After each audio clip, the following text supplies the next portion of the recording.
Mom spent months searching for my brother. Then she sealed the doors.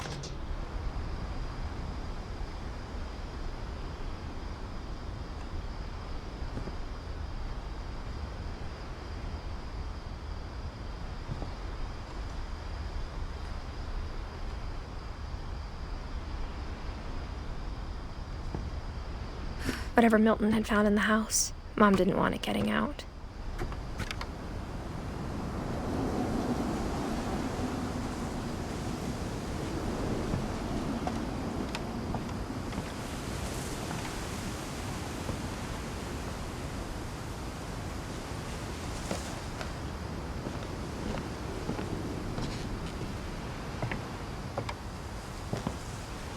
Mom definitely blamed Edie, but I think Louis blamed himself.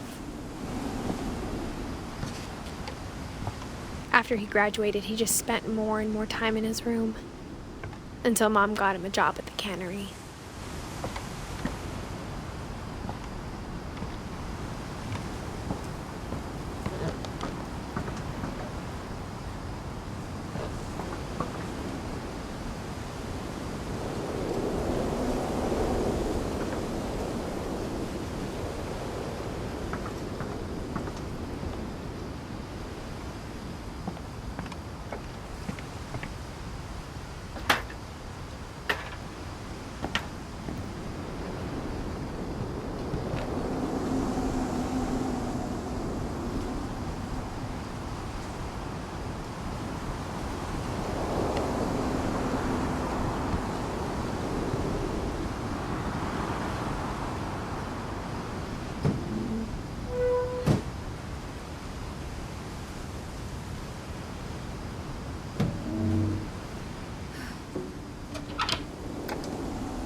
Louis's room smelled very, very familiar. That part of him lived on.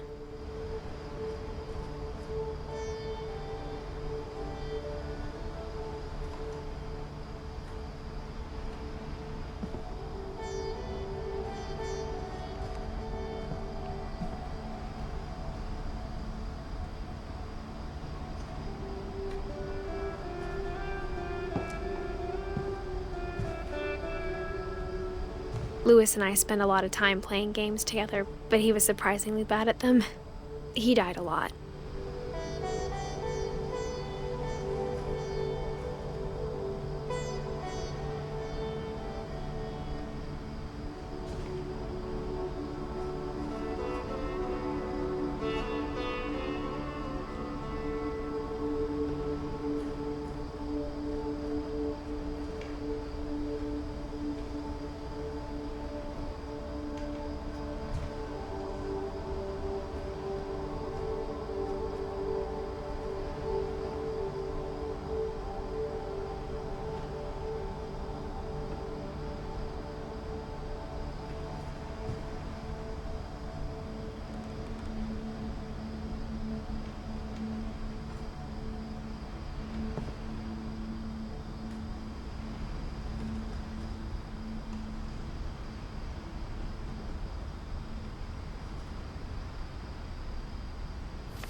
Dear Mrs. Finch, as Louis's psychiatrist, I can understand your desire for an explanation.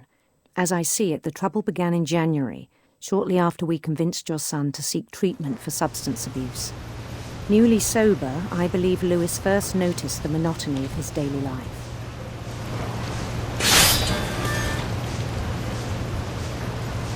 He kept working at the cannery, but he withdrew part of himself. In our sessions, I saw the same behavior. His mind began to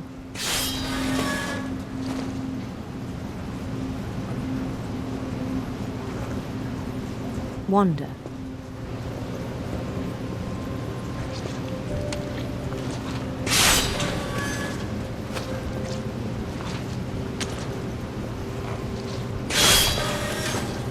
I asked him to describe it.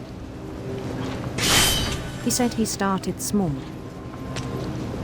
imagining a labyrinth.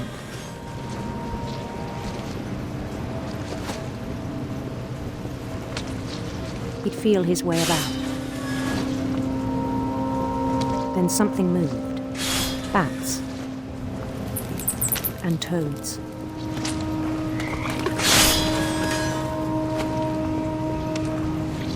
And things that have not names.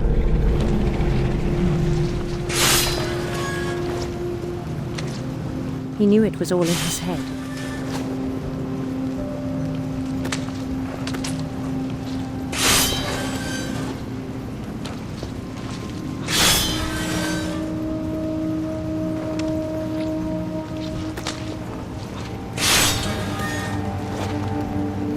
But he took it very seriously.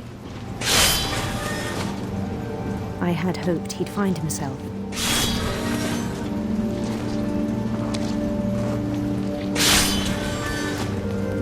But he found something more. I worried about him then, daydreaming at the cannery. I spoke with his boss. But he said Lewis had become a model employee. Methodical, tireless, focused. Like a whole new Lewis. So I let him go on.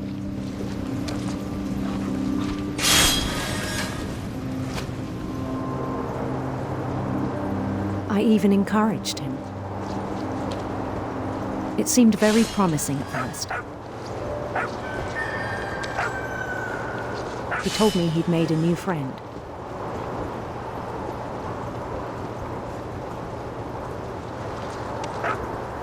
On the edge of a city he named Lewis Topia. He built the city up slowly, brick by brick. Then he made musicians.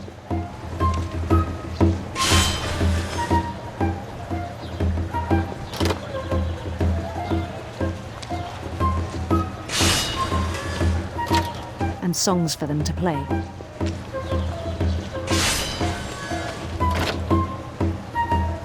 He talked about starting a band. And he was always humming something. Every day his imagination grew stronger.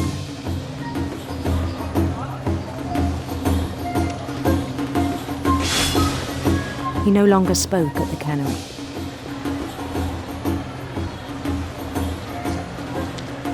But his chopping was as reliable as ever. Then one day it struck him that all the cheering crowds, even the stones under his feet,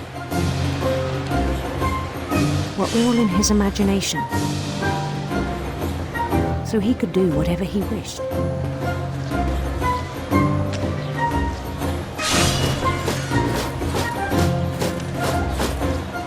He held an election for mayor.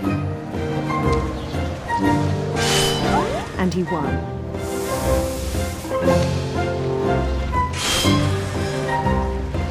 They begged him to stay, but his mind was already wandering. It became a game for him.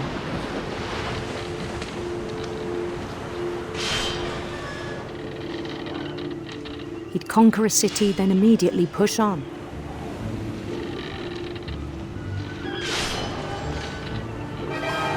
New Louisville.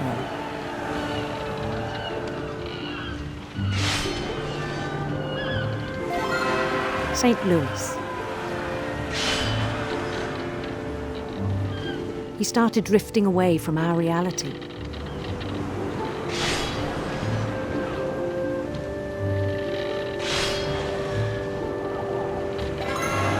Minneapolis.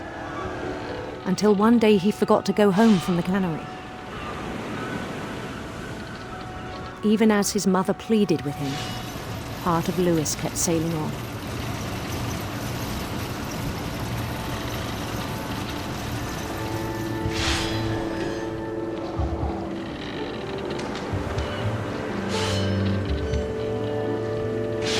In Louisburg, he heard rumours of a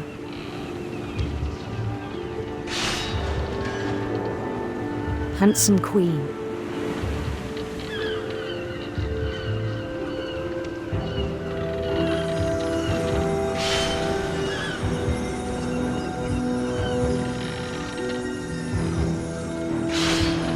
The queen was on her own quest for radiant rainbows.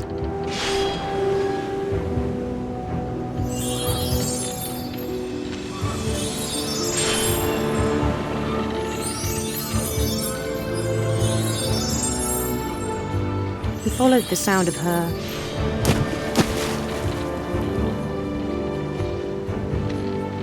electric sitar.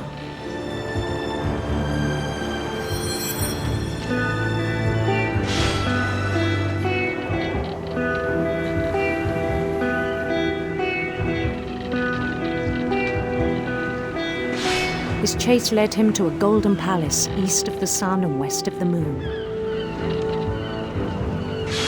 Even then, his logic remained sound.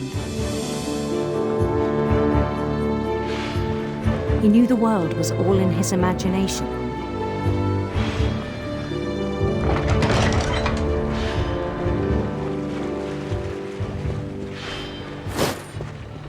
But he was so proud of having created it.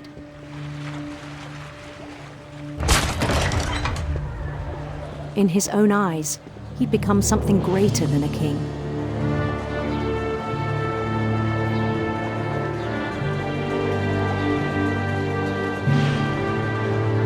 For someone who'd never known success in the real world, I think it was overwhelming. And then it struck him that the real Louis was not the one chopping salmon, but the one climbing the steps of a golden palace.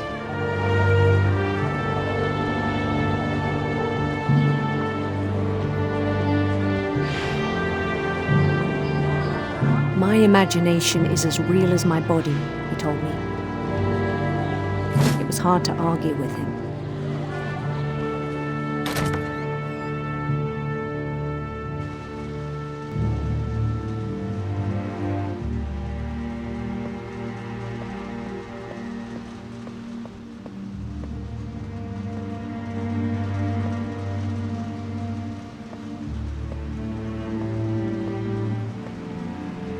Began to forget the world we know.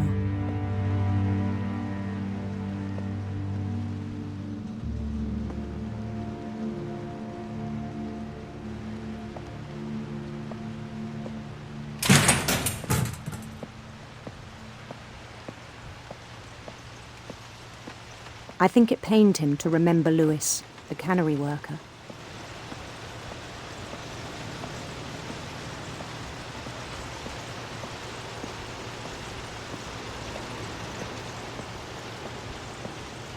He began to despise the man with a royal contempt.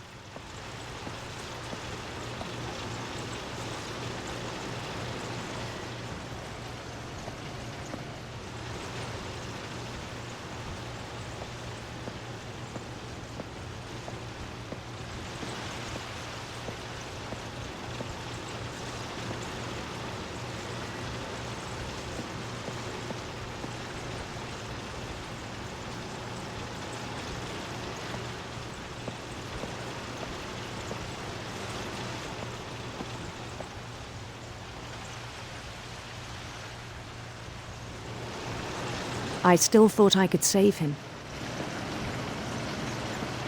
Even after he said he was being crowned king over all the lands of wonder. The palace would be packed with his companions.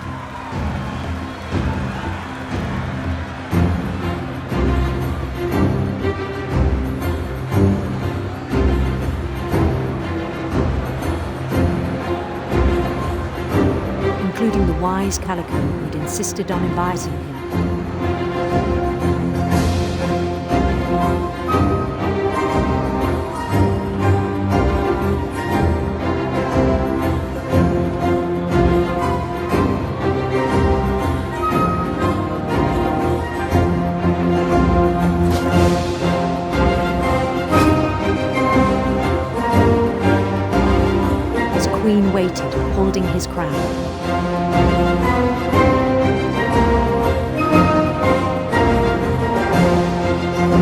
was only one thing left to do.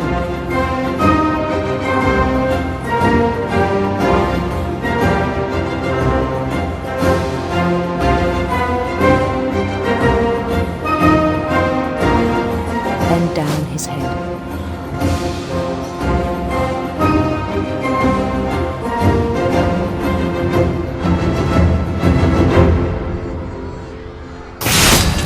And the rest I think you know. Mrs. Finch, your son was a kind man who will be missed by all of us who knew him.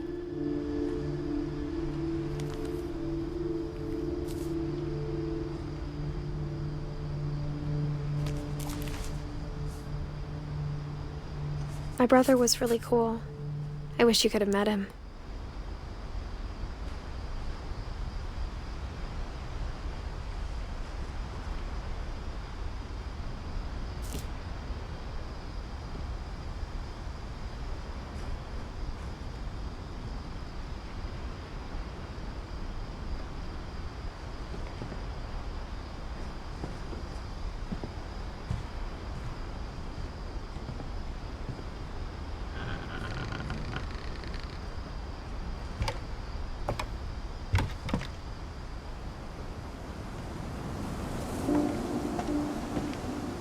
On the way back from Lewis's funeral, my mom told me to start packing. She waited until the day before we left to tell Edie.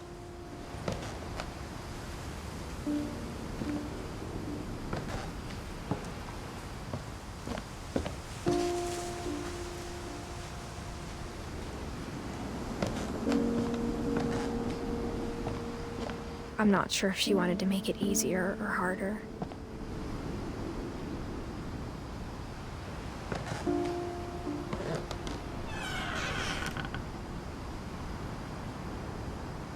I wish we'd stayed.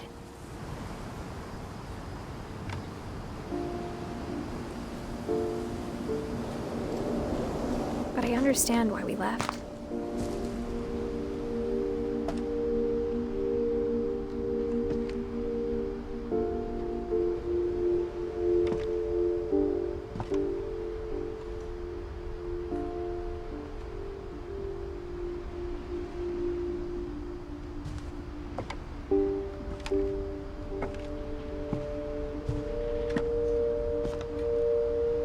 My mom ended up leaving everything behind.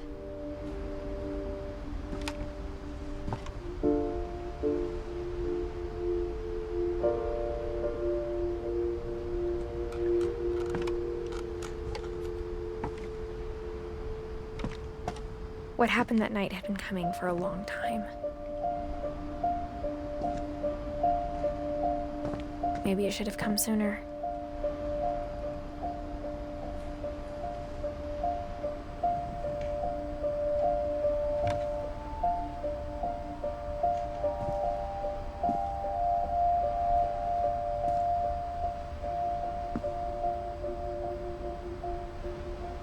But it had to end one way or another. All that's left now is to tell you about that last night.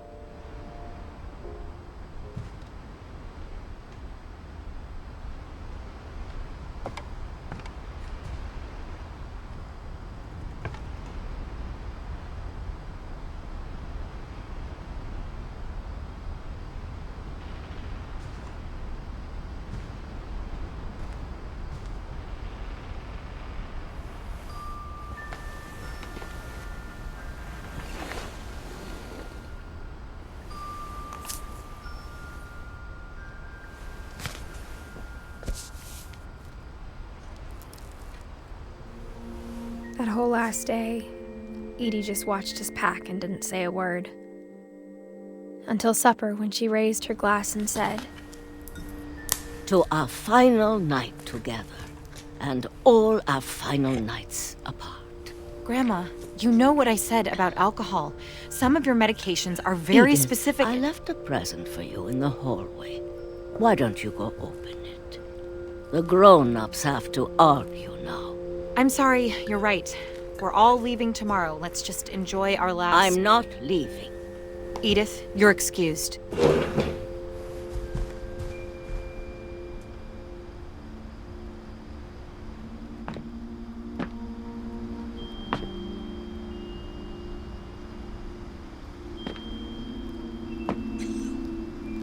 power had been shut off that morning, but Edie always had plenty of candles.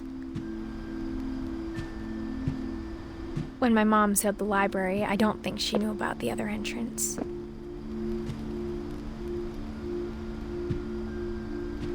Or that Edie had a key to it.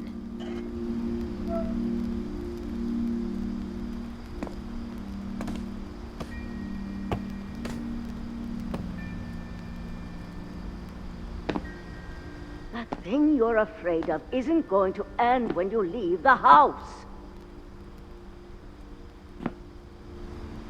Edith has a right to know these stories. My children are dead because of your stories. I think it's best if Edith and I leave tonight.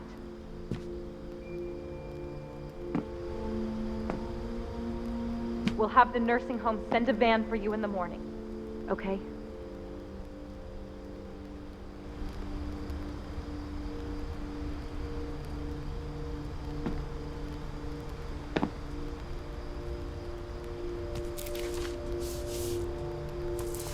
Dear Edith, there's so many stories I wish I could tell you, but there's only time for one. This is about what happened on the night you were born. That night, the tide went way, way out.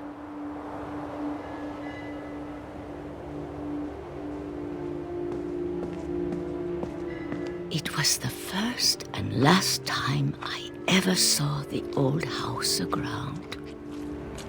There'd been an earthquake out in the middle of the ocean. They called it the lowest tide in 1,000 years. God, it smelled awful. You know, I've seen that house every day of my life.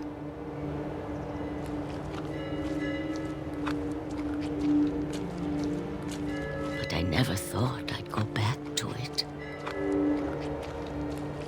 When the fog rolled in, I lost my way.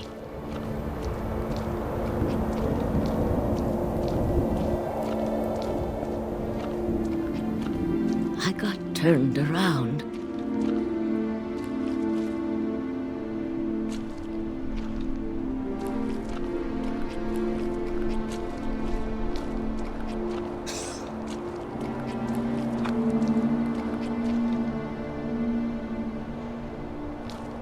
For a while, I wandered.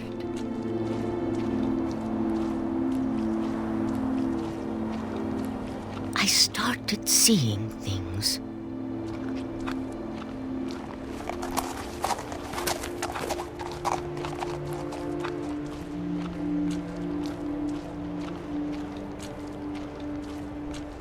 Things I'd forgotten had ever existed.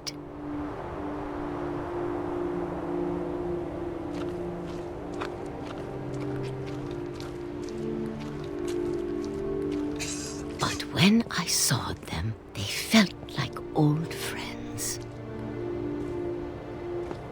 That night, a lot of things came back to me.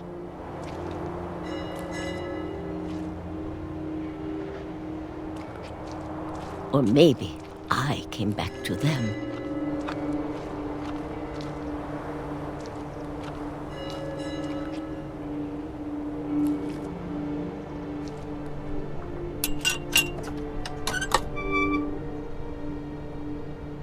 Things I can't explain, but that I need you to try and... Edith, what are you doing in here?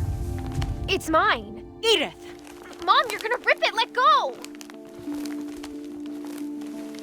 I kicked and screamed, but Mom dragged me to the car.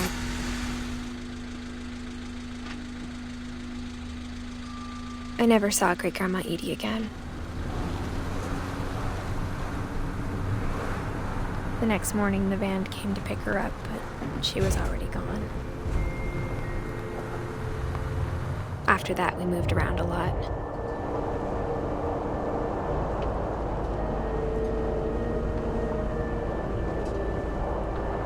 We both tried to make the best of it.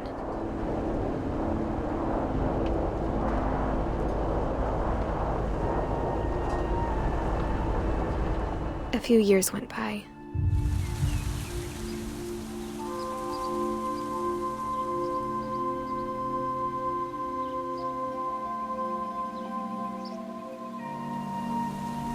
My mom didn't like to talk about it, but she started getting sick a lot. The rest happened pretty quickly.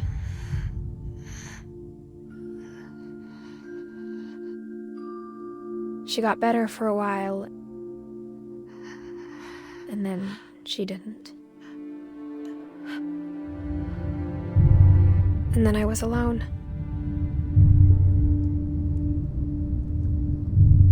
The last Finch left alive.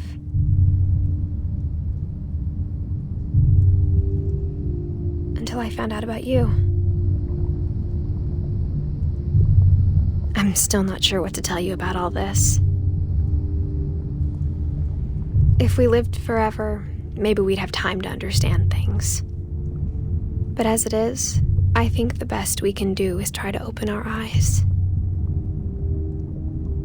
And appreciate how strange and brief all of this is.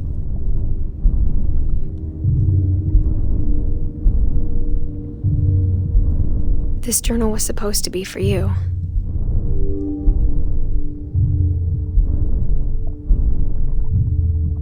But now I hope you'll never see it. I just want to meet you and tell you all these stories myself. But I guess if you're reading this now, things didn't work out that way.